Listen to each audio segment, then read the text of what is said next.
কত টাকা খরচা হবে হিসাব করে দেখেছেন? সানডে মানে আনডে, ঠিক আছে, আর বেশি কিছু বলার দরকার নেই। কিন্তু আমরা যে সনাতনী, আমরা সেটা ভুলে গেছি। আমরা সনাতনী, আমরা ভুলে গেছি। আমাদের ধর্মের নাম কি? সনাতন ধর্ম না হিন্দু ধর্ম? কোনটা ঠিক? কোনটা ঠিক? আমাদের ধর্মের নাম কি? সনাতনী। আমরা কোথাও লিখি, চাকরি বাড়ি পরীক্ষাতে যখন ফর্ম ফিল আপ করেন কোথাও লেখেন আমাদের ধর্মের নাম সনাতন ধর্ম? তাহলে আমরা শিক্ষা কোথায় আছি জানেন? আমরা অনেক ভুল শিক্ষার মধ্যে আছি। আমরা সনাতনী। সনাতন কথার অর্থ হলো পবিত্র, ঠিক আছে? সনাতন কথাটা হলো পরম পবিত্র। যিনি পরম সনাতন সচ্চিদানন্দময়, ভগবানের বিগ্রহটা সচ্চিদানন্দময়, সৎ চিত আনন্দ, এই তিনটেকে যোগ করলে সচ্চিদানন্দ। সৎ যুক্ত চিত যুক্ত আনন্দ। সৎ মানে দন্তস খণ্ডত সৎ, সৎ মানে উমুক ব্যক্তি সৎ, উমুক ব্যক্তি সৎ, এই সৎ কি? এটা একটা অর্থ, সৎ মানুষ। কিন্তু এখানে যে সতের কথা বলা হয়েছে, এই সৎ কথার অর্থ হলো অনাদিকাল থেকে যেটা প্রবাহমান, যেটা অতীতে ছিল, বর্তমানে আছে, ভবিষ্যতেও থাকবে, সেটাই সৎ। তা তেমন একটা জিনিসের নাম বলুন, ছিল, আছে, থাকবে। একটু আগে তো বললাম সূর্য তো প্রতিদিন ওঠে, কোনোদিন বন্ধ দেয় ওঠা? আমি থাকবো না, আপনি থাকবেন না, কিন্তু সূর্য থাকবে, থাকবে না মা? নদীতে জোয়ার ভাটা, সৎ। আপনার শরীরের মধ্যে যে চিন্ময় আত্মা আছে ওটা তো সৎ। এমন কোনো দিন ছিল না যেদিন আত্মা ছিল না, পরমাত্মা ছিল না। এমন কোনো দিন আসবে না যেদিন এরা থাকবে না। এরা অনাদিকাল ধরে প্রবাহমান, অবিনশ্বর,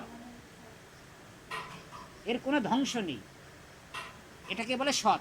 বোঝা গেল? কারো বুঝতে অসুবিধা হলো? সৎ কথার অর্থ কি? হ্যাঁ, এ বৈদিক শিক্ষা, এ সাধারণ শিক্ষা নয়। আপনারা প্রাইমারি থেকে আর বড় বড় ডিগ্রি যত পাস হয়েছে, এই শিক্ষার মধ্যে বহু বৈদিক শিক্ষার সঙ্গে যদি এই শিক্ষাটা আপনি তুলনামূলক আলোচনা করেন, দেখবেন আমাদের এই জড়জাগতিক যে শিক্ষা আছে সেখানে অনেক ভুল শিক্ষা আছে।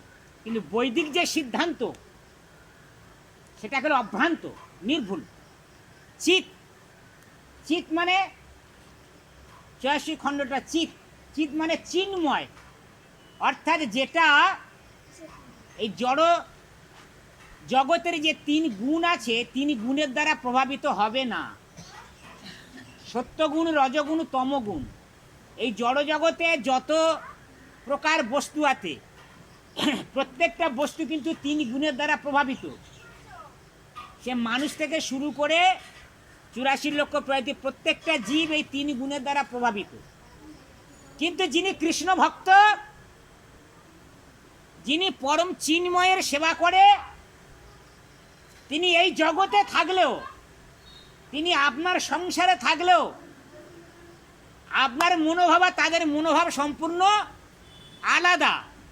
সে যেহেতু পরম চিন্ময়ের সেবা করে, সে যেহেতু ভগবানের আরাধনা করে, তার মন সর্বদা ভগবানের সেবায় যুক্ত, তাহলে সে হলো কিন্তু চিন্ময়, সে চিন্ময়।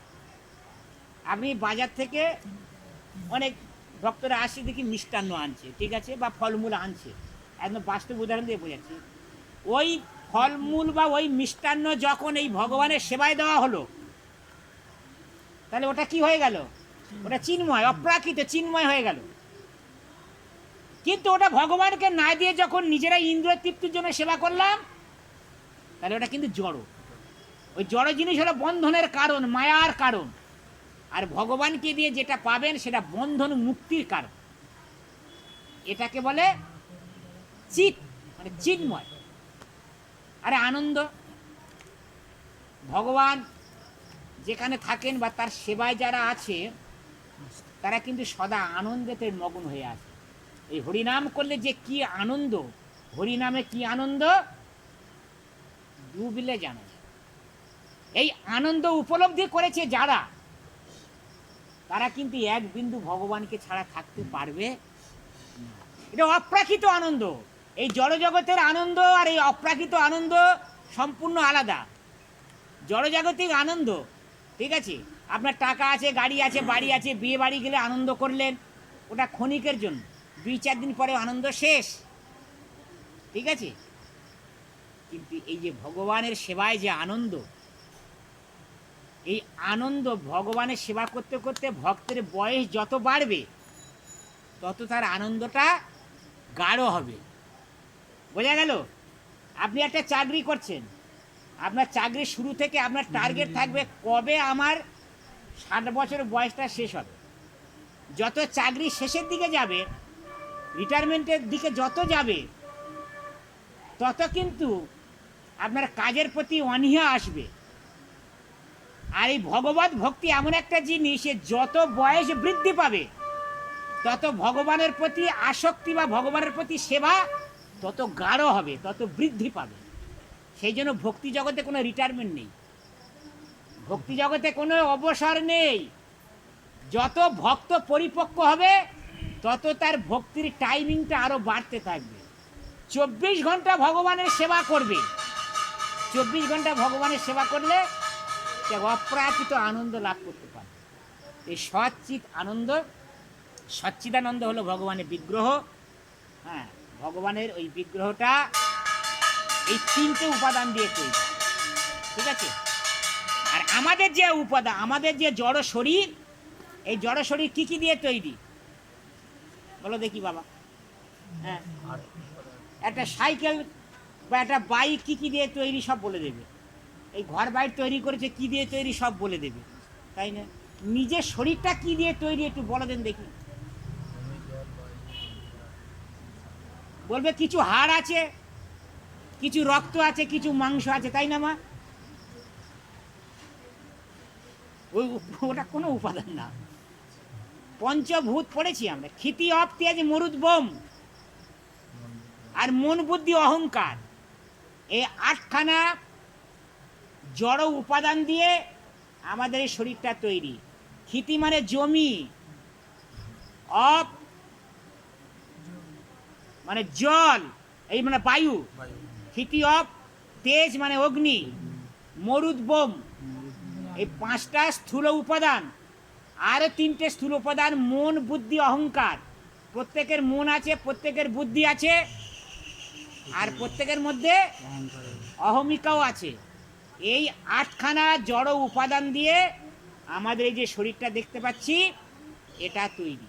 এই সবগুলো শরীরের মধ্যে আছে, ঠিক আছে। আর ভগবানের শরীরটা এর কোনোটা দিয়ে তৈরি নয়। যে 3টে আলোচনা করলাম, সৎ চিত আনন্দ, এই 3টে উপাদান দিয়ে ভগবানের শরীর তৈরি। তাহলে ভগবানের আমরা কি এক হয়ে গেলাম? বর্তমান দিনে কোনো একটা মানুষকে একটু ম্যাজিক দেখাচ্ছে, একটু ভেলিকে দেখাচ্ছে, বলে ও ভগবান, তাকে ভগবানের আসনে বসিয়ে পুজো করা হচ্ছে। জীব কোনোদিন ভগবান হতে পারে না, জীব কোনোদিন ভগবান হতে পারে না। সে যত বড় পিসি সরকার হোক আর যত বড় ম্যাজিশিয়ান হোক না কেন, তিনি অলৌকিক কিছু দেখাতে পারে, কিন্তু তিনি ভগবান নন। ভগবান এক এবং অদ্বিতীয়, একে ব্রহ্ম দ্বিতীয় নাস্তি। ভগবানের শরীরটা আমাদের এই দিয়ে তৈরি নয়।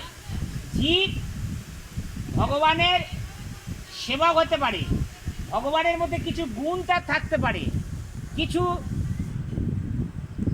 তার অলৌকিক কিছু দেখাবার ক্ষমতা থাকতে পারে, কিন্তু তিনি ভগবানের মতো গুণসম্পন্ন হতে